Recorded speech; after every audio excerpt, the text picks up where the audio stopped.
Here is your rewritten version, more detailed, smoother, richer in atmosphere, and fully reusing your original story's events and tones. No headings, no breaks, just an immersive, continuous narrative. I knew something was wrong the moment I turned the key and felt the pause. It wasn't the kind of hesitation you get from an old lock or a stiff hinge. It was the kind that sinks into your bones. Houses aren't supposed to think. They aren't supposed to wait. A home usually breathes with you, echoes your footsteps, your rituals, your life. But mine felt like it was inhaling someone else entirely, like it had learned a stranger's rhythm. That was when I stepped back outside, locked the door carefully, and lifted my voice just enough for the right ears to hear. I pretended I was leaving for a week to visit my sister, crafting the lie with the kind of precision people use when they're already halfway done grieving the truth. Loud enough to travel, soft enough to feel natural, and believable enough for him. I didn't go far. Just across the street, swallowed by the shadows stretching under the broken street lamp. I waited the way a hunter waits, not out of cruelty, but out of necessity, watching for the truth to slip out of my walls like something feral. That was when old Mrs. Hale appeared, her hand suddenly gripping my shoulder.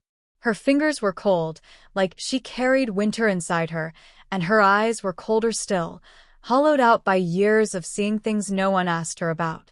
"Wait until midnight," she whispered, low and certain. "You will see everything." I didn't ask how she knew, or what she had seen. I was too tired of half-truths, too exhausted by the polite blindness that holds marriages together long after the love has rotted. Midnight sounded like justice, then sharp, clean, the kind that slices just deep enough. He wasn't always a shadow in my home. Once he was warmth, the steady kind that makes chaos feel manageable. The man who cupped my face like it was made of glass and said my name as if it was a vow.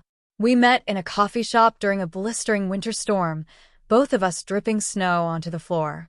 He offered me a scarf, and I returned it 2 days later. Washed, folded, and already stitched with feelings I didn't yet have the courage to admit. Our relationship grew fast, maybe too fast, the way wildfires do. Beautiful until you realize everything underneath is turning to ash. Trust came easily. Hope came naturally. So when he proposed, I didn't hesitate. I tied my future to him with a full heart, never imagining he'd later untie his loyalty with hands that felt so empty. The first crack was small, subtle. A message he tucked away too quickly. A smile that drifted somewhere I couldn't follow. Business trips that didn't match his coworkers' schedules. The faint trace of perfume I'd never worn. I didn't react. People think silence means ignorance, but silence is just stealth. Silence is patient data collection. And when I found the unfamiliar gold teardrop-shaped earring under our bed, I didn't cry. I simply shifted into another version of myself, a quieter one. Emotion off. Strategy on. I didn't confront him. Confrontation is for amateurs who believe guilt can be argued into confession. No, I studied him like an adversary. His spending patterns, the passwords he thought he had cleverly hidden, the calls he made after midnight, the search histories he wiped but forgot were still synced to our shared tablet. The betrayal wasn't a single woman. It was an entire choir of lies, financial, emotional, physical, sung in harmony. So I did what any calm, wounded, focused woman does.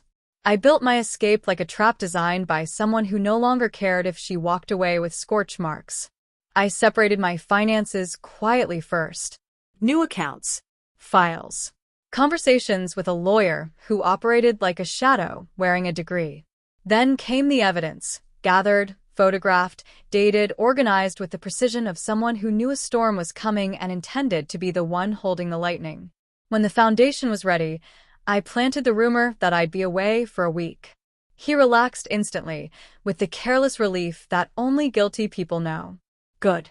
Privacy is where people expose themselves most. Midnight arrived with teeth. At 11:58, the house was dark and still, like it was holding its breath. At 11:59, the lights flickered on. At exactly 12 o'clock, the front door opened, and one woman walked in. Then another. Then a third. Each carrying bags. Each entering a home that wasn't theirs. And then he followed, laughing, loose, carefree, as if he were stepping into a weekend rental instead of his marriage. Mrs. Hale stood beside me with her arms folded, expression flat, as though she'd watched this show enough times to grow bored of it. "That man treats your house like a hotel," she muttered. "You deserve better." I didn't breathe, not out of shock, but because shock had already deserted me weeks ago. What I felt was confirmation. The final puzzle piece, locking into place in the courtroom of my revenge. They drank my wine, used my couch, treated my home like a stage for their cheap, predictable little drama. And he kissed one of the women with a confidence that might have broken me once. But pain had long ago hardened into crystal clarity. It was the next morning, before the sun even considered rising, when the police pulled into the driveway. Not for the infidelity, not for the trespassing, but for the fraud. Because while he was busy breaking vows and bodies, he'd also been forging my signature, on loans, on credit lines, on documents he assumed I'd never notice. But I had noticed everything, and I handed every piece of evidence over with steady hands. He was arrested in front of the same women he'd entertained in my living room hours earlier. The shock on his face was almost theatrical. "You did this?" he whispered as the cuffs clicked shut. I didn't smile. "Revenge doesn't need decoration. I just stopped covering for you," I said quietly. His world collapsed in the silence that followed. By noon, the house was mine again legally, irreversibly. His finances were frozen. His affairs spilled into daylight. His future reduced to a list of charges and a line of people willing to testify. And I finally walked back into my home. It breathed correctly again, exhaling the scent of strangers and reclaiming itself like a loyal animal returning to its rightful owner. Mrs. Hale watched from her porch, gave me one small nod, and disappeared inside, an unspoken ally whose presence made the shadows feel less lonely. I stood in the living room where they had laughed, touched, existed just hours earlier, and what I felt surprised me. Not anger, not sorrow, not triumph. Peace. Because revenge isn't the moment they fall, it's the moment you rise, steady and light, realizing you no longer need them to define you. And that night, as the house settled around me and the walls felt like they finally remembered my heartbeat, I whispered the truth I had earned. I saw everything, and I lost nothing that mattered.